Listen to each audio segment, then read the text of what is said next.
Hammaga assalomu alaykum, xayrli kun, qizlarjonlar. Mana bizga bunaqa savol kelibdi. Endi javobini eshitinglar. Qizlar, bolani qilishi 3 ta varianti bor. Точнее, bu dunyoga bolani keltirishi 3 ta varianti bor. Bu birinchi variant jinsiy aloqa, ikkinchi variant eko, uchinchi variant surrogat onalik.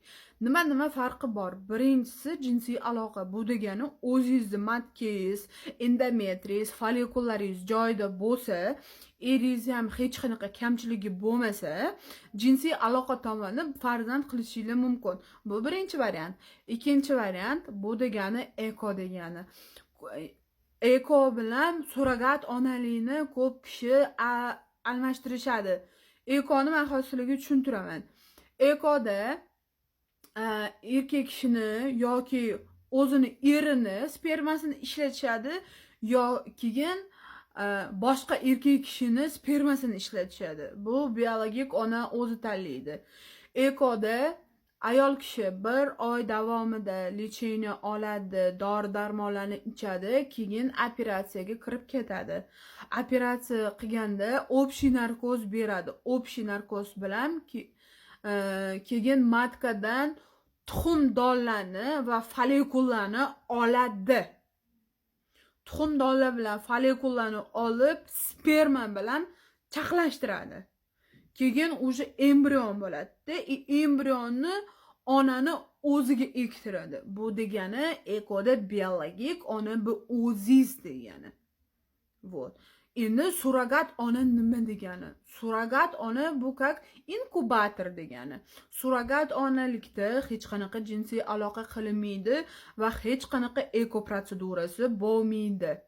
Surrogat onada siz bolaga umuman отношениyangiz yo'q. Bu degani даже bolani tuqqan taqdiringizda ham bu bolani siz tuqqaningizni isbotlab bera olmaysiz. Вот. Bu proses qanaqa bo'ladi? Menstruatsiya siklini kutiladi. Misol uchun 1-chisloda keldi. 1-chislodan boshlab 18 kun yoki 20 kun hisoblanadi.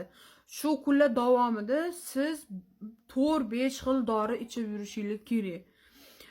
Yoki 18-kun yoki 20-kuni embrion ekiladi degan paytdan 5 kun oldin sizga ukol yozib beriladi, gel yozib beriladi va svecha, vaginalniy svecha yozib beradi. Вот. Перенос kuni siz borasiz, o'sha bergan xalatlarni kiyasiz, siydigingiz to'la bo'lish kerak. O'sha kravatga yotasiz, zerkala bilan ozgina ochadi. O'zini apparati bilan qorningizni o'zi qiladi. Nimasi tuxumdonlari, follikullari qayda joylashganini ko'rish kerak ular. Вот. Keyin mana bunaqa razmerda shpritsda embrionni haydaydi. Embrion taxminan 2-3 haftalik bola bo'ladi. Embrion qilgandan keyin 2-3 hafta ko'rishadi. U rivojlanyaptimi yoki rivojlanmayaptimi deb. Agar rivojlanish yaxshi bo'lgandan keyin uni muzlatib qo'yishadi. Bolani ekishdan oldin uni muzdan tushirishadi. Keyin sizni matkangizga bolani joylashtirishadi. 5 minut yotasiz, yotganingizdan keyin siyib chiq deydi, siyib chiqasiz, keyin yana u palataga kirib ketib 20 minut yotishingiz shart. Yotishing shart emas, bor chiqib ketaver desa, unaqa vrach уже yaxshi emas degani. Chunki menda birinchisida shunaqa qilishganda, menda bola ushlamagan. Вот.